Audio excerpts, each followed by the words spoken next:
Papildināšu vēl par to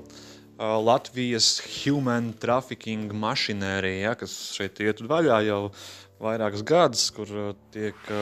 ievilkt iekšā jauni cilvēki, arī vecāki cilvēki, kas ir dumiķīši, kas attiecīgi nezina, kā rīkoties situācijās, kad viņas pēkšņi tur saslēdz, jā, tur citiem, tur viņas ir tos dispečerus un uztaisa par tiem, tā saucamajiem botiem. Es tā kā ik pa laikam dzirdu tādu ģenerālu Štrīpiņu, manos vidīkos viņš ir pieminēts, un tad es viņam saku, kas pa vaina, kas tev kaiš tur,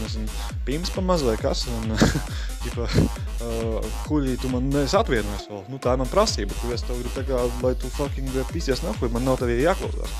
Un viņš tāds, mums interesē tikai tā nauda, mums interesē tikai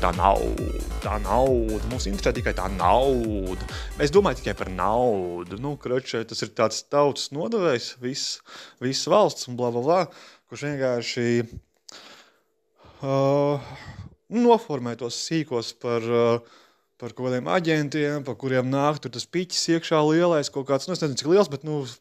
man liekas, ka viņiem tad ir izdevīgi, ja reiz viņi ir tā kā naudu nostādījuši lielākā vērtībā nekā savus pilsoņus, ja, un tad tagad skatāmies, kas notiek ar visu šito, kad viss šitas ārprāts kaut kādā veidā jau eskalējās, kārtojās, tagad Štrīps jau uz ceļiem ir nolūdzies un piedirs bikses un tāds tā kā, lūdzu, tā kā, tagad, tomēr vienojies kaut kā ar mums, kaut kā vienojies, mēs nākam tev pretī tagad, mēs tev tagad nāksim pretī.